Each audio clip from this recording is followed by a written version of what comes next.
The number 4, the semester test opt-out plan that was developed, and hopefully we'll seek your approval tonight.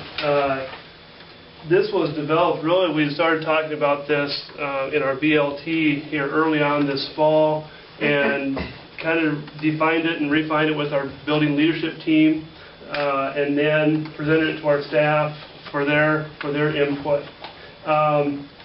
And in fact, we're taking ITEDs right now. We started today. It'll carry on through the rest of this week. And what we tried to do, the goal of this was to maintain and create maximum effort on the ITEDs. And so we wanted to give every student that walks up and down the hallway of VSAT County High School the opportunity to achieve that particular goal. And so we came up with 3 different criteria as to how they may be able to opt out of one semester test in the spring. Okay? And one of the 3 ways where if you scored an 85th percentile or higher on as a composite score, you can opt out of one semester test in the spring. If you scored above the 41st percentile and showed a gain from last year's composite score, you could opt out of a semester test. Or if you scored below the 41st percentile but increased by 5 or more percentile points, that was your avenue for opting out of one semester test. We talked about what are the circumstances that we would allow that test to be opted out.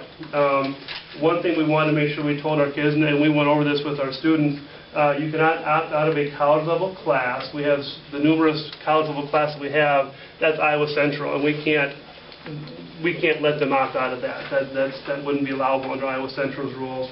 Or if there's a class that completes a project or portfolio. I'll give you an example. One teacher who teaches graphic design has her students actually start a portfolio. The next class will start it in January, and they build up until the final class period, this huge portfolio. To let them opt out of that 150-page portfolio would not be good education. So those are 2 things you couldn't opt out of. In order to opt out of a semester test, you must be in good standing with the teacher whose test you will opt out of. This includes passing class with a minimum of a C- average for the semester, and also all assignments completed in term yen. I have a question about that, Kevin. Why would you reward a student with a C- average the opportunity to opt out of a semester test? Well, because really the grade was based on, the grade was, I shouldn't say insignificant, it is significant, but the point of this was to get kids to work hard on the ITEDs. We have students who, if they get a C-, they've worked their tails off to get that C-. We want to give every student an opportunity to get at least one semester test opted out of. And so when we sat down with BLT and with our staff, we said, this is amicable. This is fair for every student. Are there some students who will get a B no matter what? Yeah, they will. They've got some God-given talents. Other students, you know what, will work very hard to get that C-. So, like I said, we wanted to give every kid the opportunity, and we've talked a lot about that. Like I said, the C- is part of this, but the goal is the ITEDs, and to get a true accurate score on ITEDs, so kids realize that, hey, I can get out of one test if I work hard on this ITED and give us an accurate score. Students we've talked to have readily admitted, I made Christmas trees, I did ... I just threw down an answer just to get through it, so I could start reading my book or whatever. And so we thought, this is their incentive.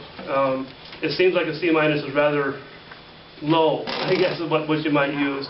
But like I said, in trying to get the most we can, and incorporate the most students we possibly can into that fold and trying to work hard on their ITEDs, we thought that was a fair one, and one that we could live with.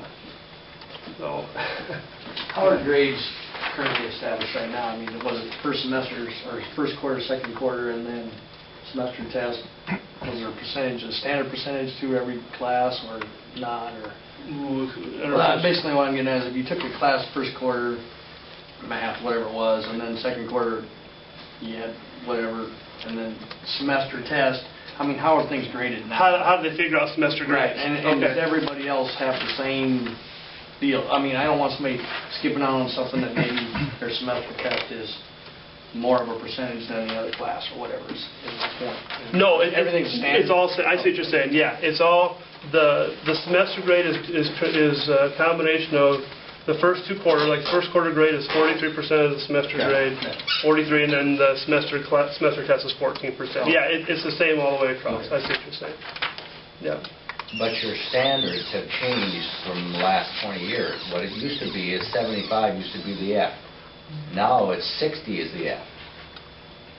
And so basically we've almost, yes. I hate to use the word dumb down the situation, but we have lowered the particular standards. So the C- of yesteryear is not the same year as C-. Sure, potentially, yeah. As a percentage, yes, you're probably right. Let's get back to your dot-to-dot person from last year. Last year I didn't really care, so I just made it happy faces or whatever. Now this year I increased my score by 5%, but I didn't have to do a whole lot to up it by 5%. Now I qualify to get out of the semester test. Yep. That's the answer. Are there some that have slid by? Sure. Now, if it's a freshman or a sophomore, they're after the effort now, we'll probably catch up to them the next year. We got this, actually, we started, Carroll High School had used this. They had a reform model that came out of Georgia that various consultants came in and worked with them on reforming the high school. And one of the things they came up with was this. And so when we talked to Dennis McCartan over at Carroll High School, he said this had been effective for them. And like I said, when we presented to student council, they liked the idea. And he said the first year you'll probably have more opt-outs than you were the second year, because all of a sudden now you've got an accurate reading of kids' abilities. You know, in years past, you look at eye tests, you're not quite sure. You look at a kid's abilities, like, geez, I can't believe they scored that low. And then all of a sudden, you know, that they didn't try or whatever it was. The goal is at least you can use the eye test and feel pretty confident the data that you've collected this year will be accurate data, and will kind of help transform part of the curriculum and what we do at the high school. And I was in classes today, just in several, and just was observing, and it looks like they're giving their efforts, and that's truly what we want. Our goal is for students to try and to give their maximum effort. That way, if you do some type of curriculum change, you base it on sound data. We're doing the same thing really at the middle school. Is we're giving an incentive, and ours is more or less free time. It's movie time. If a student performs in our VLT and our student council, we're right in the mix of making the decision. If a student performs, what we decided was just better than last year, or if you were attain overall a 75% NPR or above, you get that movie time or that free time. The dot-to-dot thing, yep, but how do you make it standard for, you know, how do you make it fair for everybody? You know, there's all of us in here, there's going to be somebody who gets a better deal than somebody else. So the dot-to-dot guy, even though he increased 5%, he's still going to have a C- in a class before he can opt out of it. Yes, yep, and all assignments turned in, yes. I'm assuming the kids know about this because I think I saw this floating around at home. Is that right? Yep, we presented and said upon approval. Floating around as a dad, he passed it. Floating around like that. Yeah, we talked to Lindsay. No, we didn't. She was working towards that bottom. Yeah, I'm sure she is. Other questions about that particular piece of it? So is this something you're just telling us about?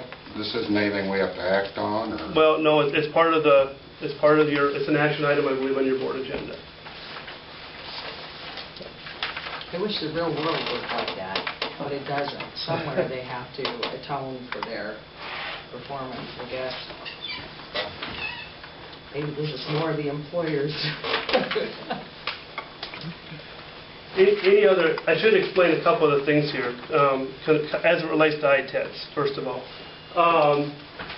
Let's see, on page 8.